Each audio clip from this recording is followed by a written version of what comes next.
Good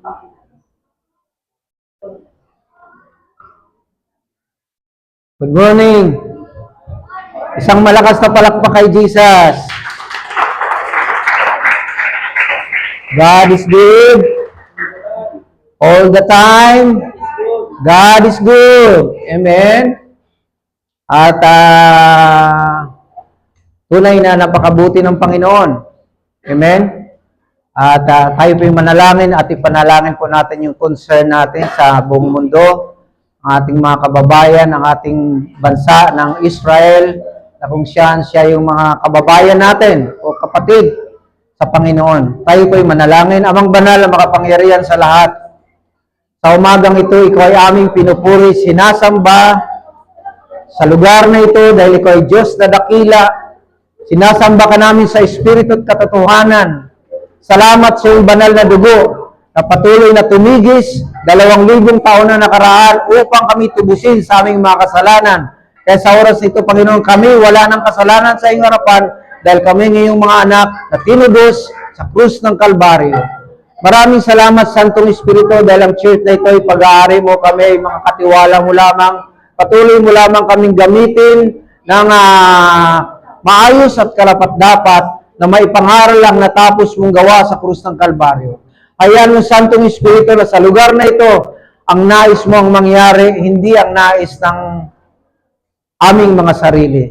Bagkus ikaw lagi naming itinataas, ikaw lagi naming pinapangaral ang iyong tinapos na gawa. Nais naming maipresenta ang mga tamang pangangaral sa Biblia na maraming mga pagkakamali at sa pamamagitan ng biyaya at sa tinapos mong gawa, may tama ang mga tamang paniniwala at ang tamang gawa ay may sagawa. Right believing will produce right doing. Kaya sa umagang ito, Lord, tinataas ko rin sa iyo, Panginoon, ang bansang Israel na nagkakaroon ng matinding digmaan laban sa Iran. Lahat na yan, Panginoon, ang Iran ay mga anak din ni Noah nung unang panahon. Sila rin ay galing sa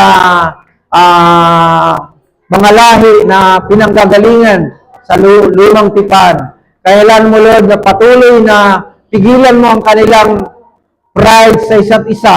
Bagkus pakabalutan mo na yung banal na dugo at kaligtasan ang bansang Israel. Dahil ang bansa na yan ay tunay, Panginoon, na pag-aari mo at ang lahat na nakatira na yan ay mga anak mo, Panginoon.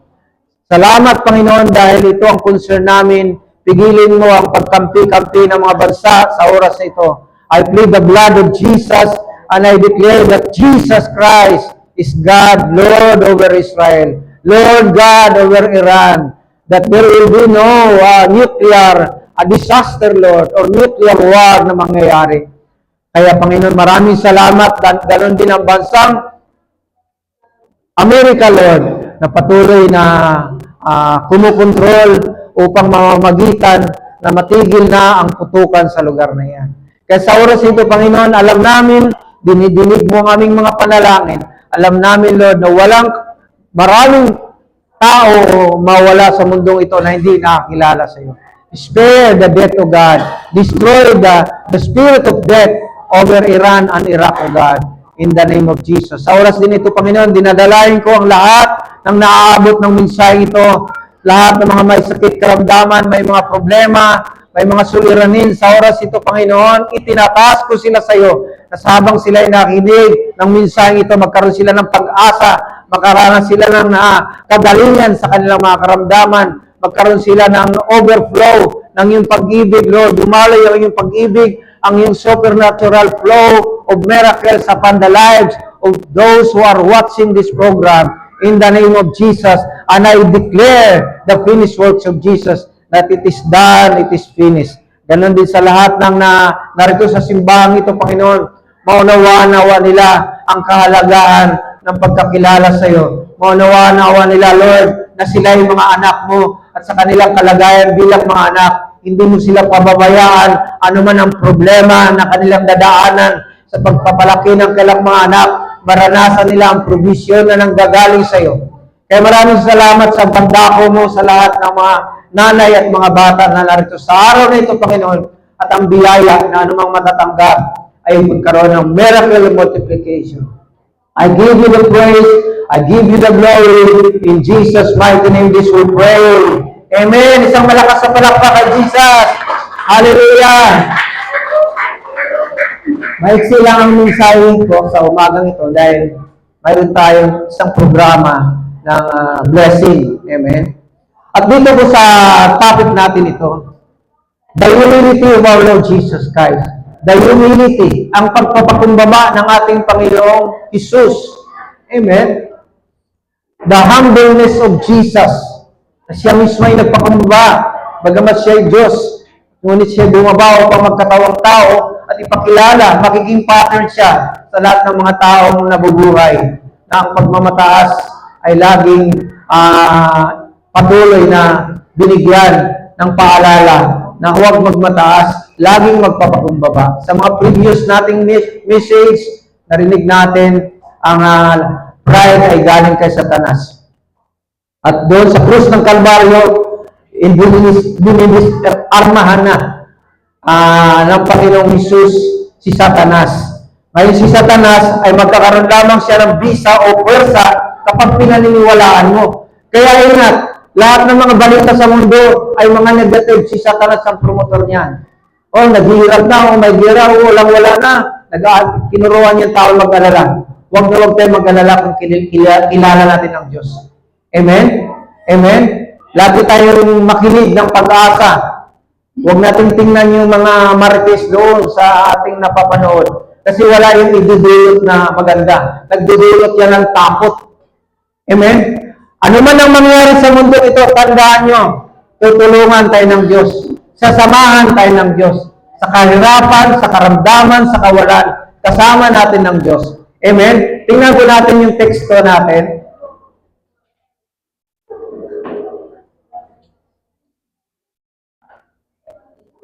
Thank you, Jim.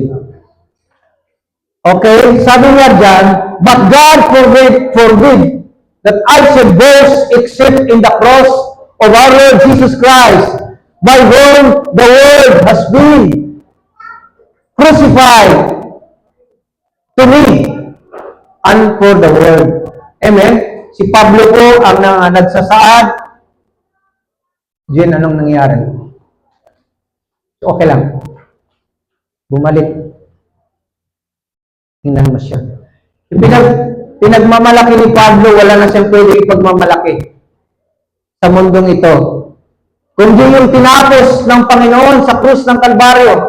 Amen? Ganun din po tayo. Ano bang mga biyayang pagpapala ating mararanasan sa buhay na ito? Mga pagpapala, nakatapos man tayo sa pag-aaral, nakapagpatapos man tayo ng pag-aaral sa ating mga anak. Ano bang blessing mayroon tayo? That's because of the grace of God. Yan ay bunga doon sa tinapos na gawa ng Panginoong Hesus. Laging ganyan, huwag niyong kalimutan. Amen? Kaya, glory to God. Every time na nag-preach ako dito, lagi kong sinasabi, glory to God. Baka makalimutan. Makalimutan. Amen? Sa ating mga biyaya at pagpapala, glory to God. Amen? Pagtapos ang ating mga anak, o mag-aaral sila na mayroong degree. Amen? May mga anak tayo mag-aaral ng seaman, may mga anak tayo magiging nurse, may mga anak kayo mayroong magiging teacher. And mangyayari lahat yan. Amen? At yung sinasabi ko nga, sa buhay natin mayroon tayong stages. Mayroon tayong panahon ng panahon. Amen? Panahon na ikay binata't dalaga o nag-aaral ka pa lang ng elementary. Nandoon, nag-aaral ka ng high school, nag-aaral ka ng college. Ngayon, binata't dalaga ka na. Nandoon, nakapagtrabaho ka na. Naroon yung stages na ikaw ay magkaroon ng asawa, pamilya. Amen? Nagkaroon ka ng anak. Nagpapalaki ka ng anak. Nagpapaaral ka ng anak. Trabaho yung nangyayari sa nanay mo nung nanay mo nandoon ka. Yan naman ang ginagawa mo. Ang ginagawa ng nanay, tatay mo, nagtatrabaho para palaki ng anak. Stages ng buhay. Amen? Kaya napakabuti ng Panginoon. Wala. Sinasabi ng Panginoon sa atin. Amen? There are stages in life na kung saan lagi tayong umunawa. Lagi natin unawain. Kasi sa pag-iisa natin, darating ang araw, mawawala na yung anak natin, magkakaroon ng sariling pamilya. Yung isang anak natin, magkaroon siyang pamilya. Yung isang anak natin, hiwalay-hiwalay na. Minsan darating ang araw na dalawa na lang kayo mag-asawa. dumating ang punto na isa na lang, dahil ako sa'y pumanaw na. Kami maraming mga pastor, ang kanilang mga asawa ay iniwan na rin sila.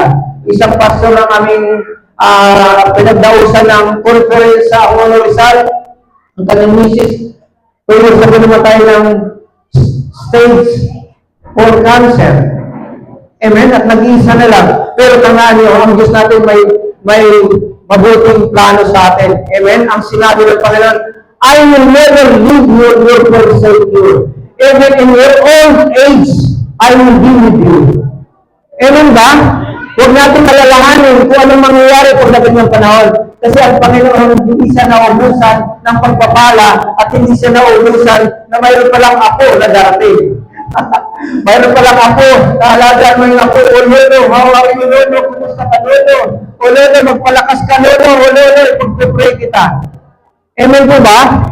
Yun yung stages ng buhay. May mga buhay na tagumpay noong una. May mga buhay na ang kanilang buhay din ay naroon yung tinatawag na dumaan din sa mga patinding pagsubok. Ngunit ang sinabi ng Panginoon sa atin, mga magulang at kapatid, in this world you shall have tribulation, but be of good cheer. I overcome the world. Huwag natin tingnan ang mundo sa mga nangyayari sa buhay natin. Amen? Huwag natin tingnan ang mga negative na pangit na nangyayari sa buhay natin. Amen ba? Kasi kapag yan ang tinitingnan mo, yung history ng buhay mo puro nakita mo negative, tandaan mo ang tagumpay, nakikita mo rin yan. Amen?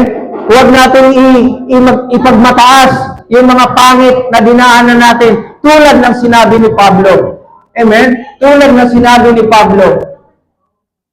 Sabi niya, God forbid that I boast except in the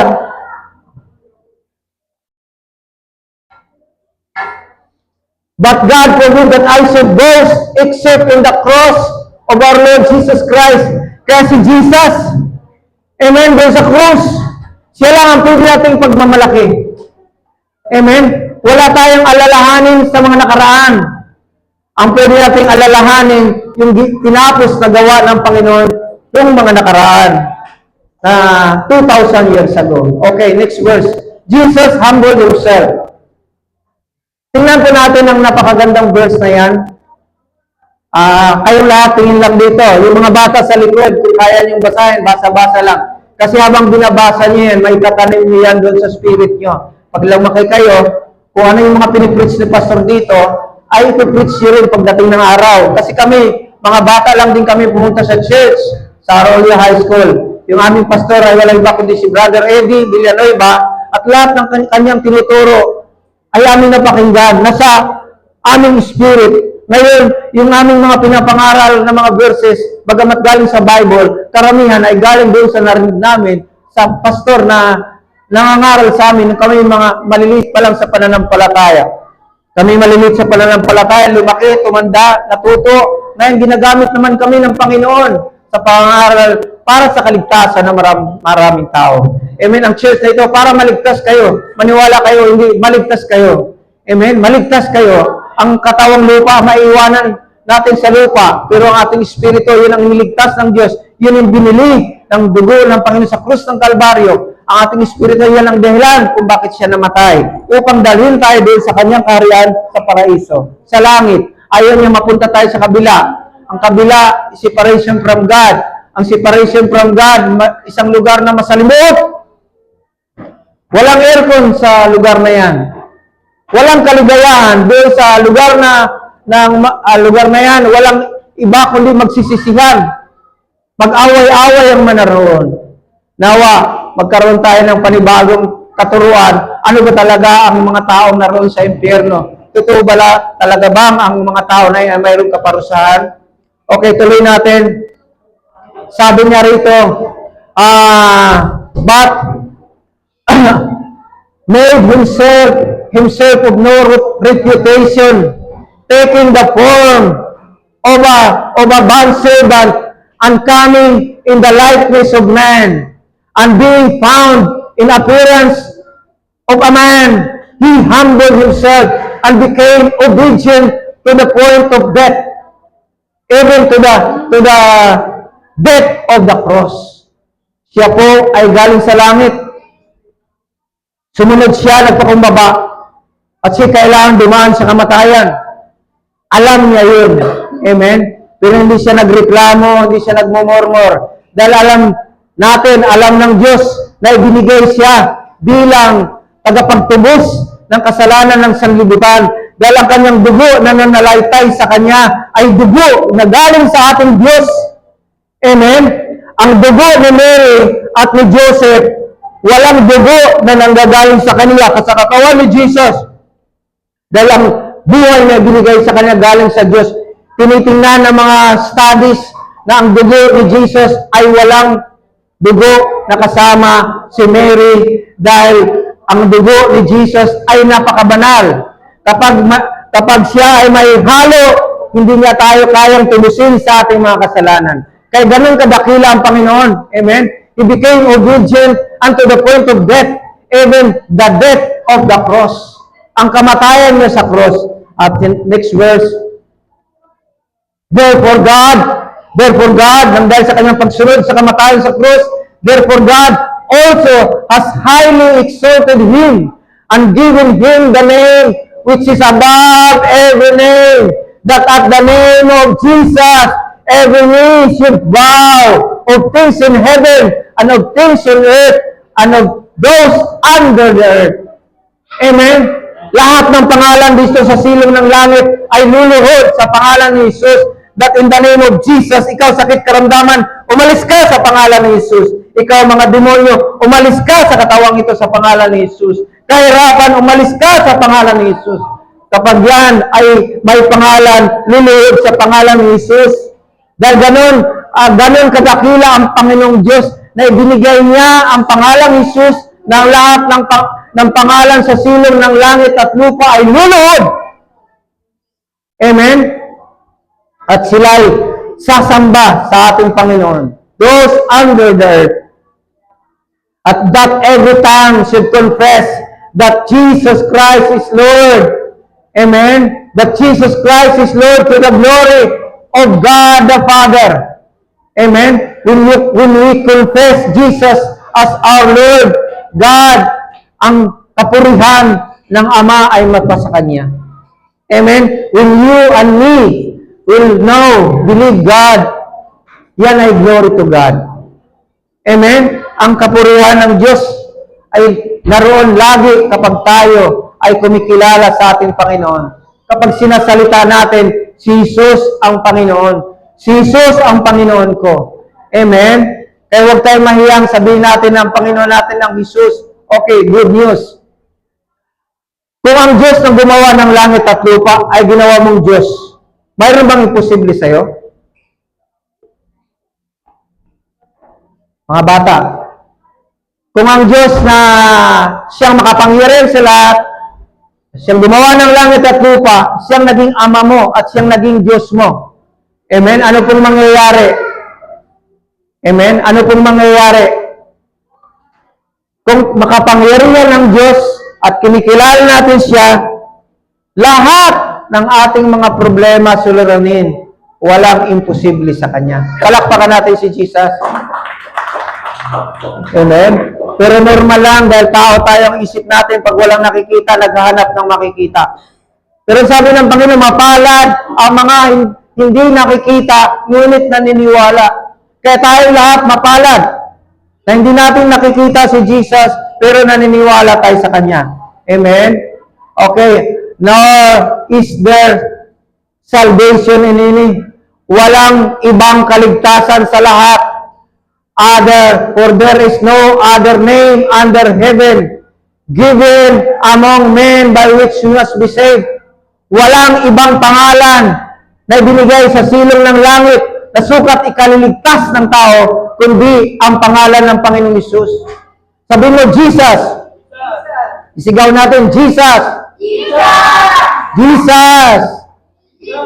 Pag tumatawag tayo ng ganong Jesus, bigkasin natin, Jesus! Sabay-sabay tayo, Jesus!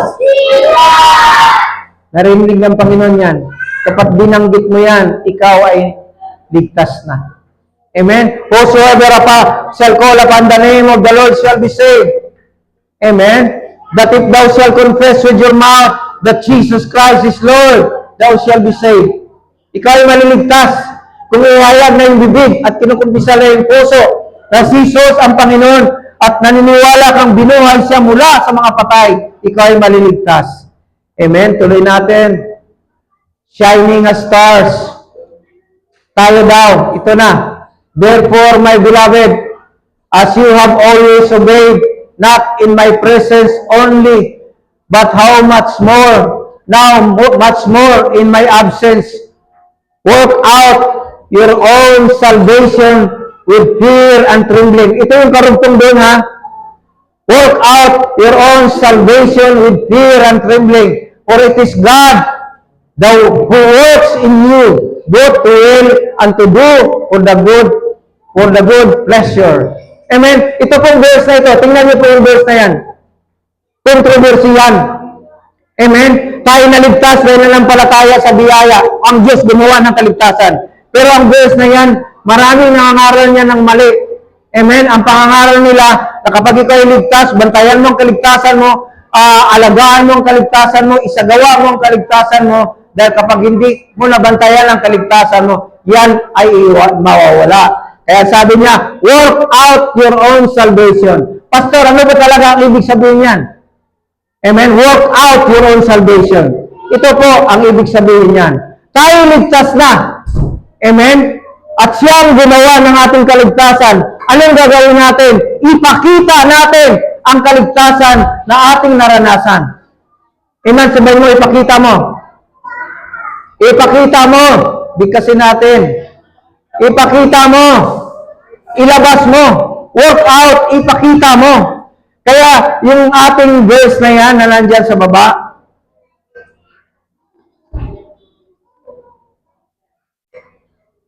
okay? Tingnan niyo po.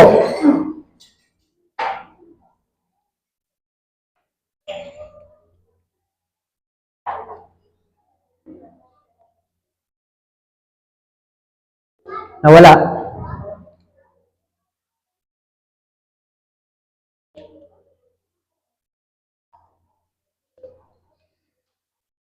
Yan. Tingnan niyo po. Shining as stars. Bilang mga mananampalataya, sa NIV translation, sabi dyan, tayo po ay mga bituin sa universe.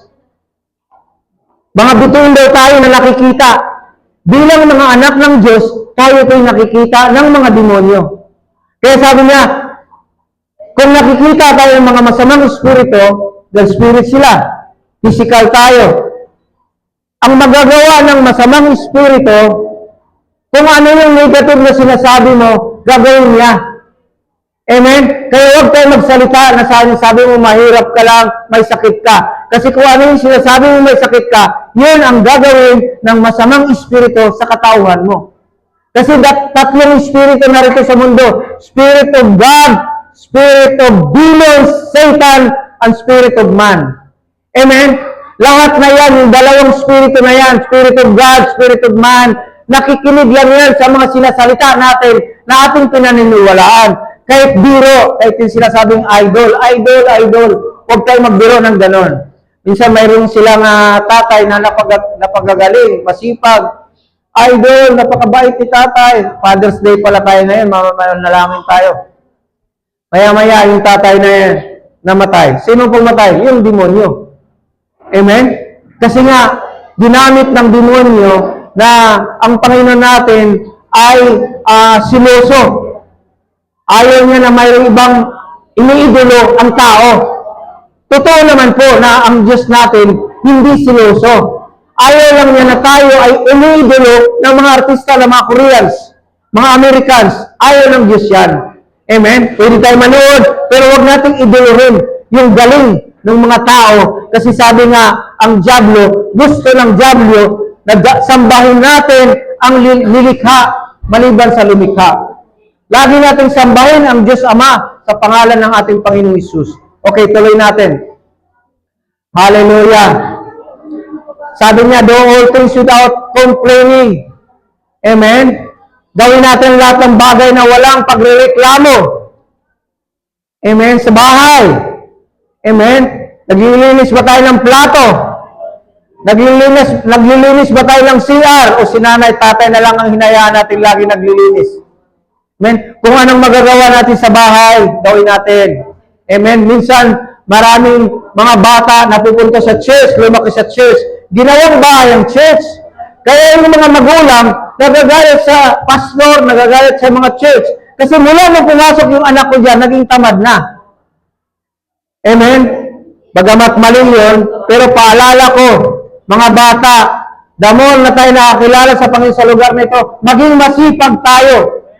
Amen? Na makita ng nanay mo, ng tatay ko noon na masipag ka. Kasi ang tatay at nanay mo, siya nagbibigay ng iyong baon. Amen? Kapag tatamad-tamad ka, hindi ka bibigyan ng baon ng tatay at nanay mo. Amen mo ba? Ang gawin natin pagkatapos ng church, uwi na tayo kagad sa bahay. Huwag gawin natin gawing tambayan ang simbahan. Kasi minsan ang mga nanay hindi napupunta sa church kasi ayaw ko dyan. Kasi tingnan mo naman mga anak ko mula na punta dyan, hindi na umuwi lagi. Ginawang bahay ang church. Ito po ay reminder lang, amen? Na pagsara ng simbahan, at kung kayo naman ay mamamasyal sa mall, pagpaalam kayo sa magulang nyo, sabi ko lagi, kaya mga magulang, huwag kayo mag-alala. Lagi namin pinapangaralan yung mga bata hanggat paglaki nila. Na itong gagawin nyo, maging masipag, maging matalino, ipag-pray si Papa. Mamaya, mga bata, mamaya, yakapin nyo si Papa at batiin nyo ng Happy Father's Day. Palakpakan natin si Jesus. Amen? Mga bata, ha? Halikan nyo si Papa.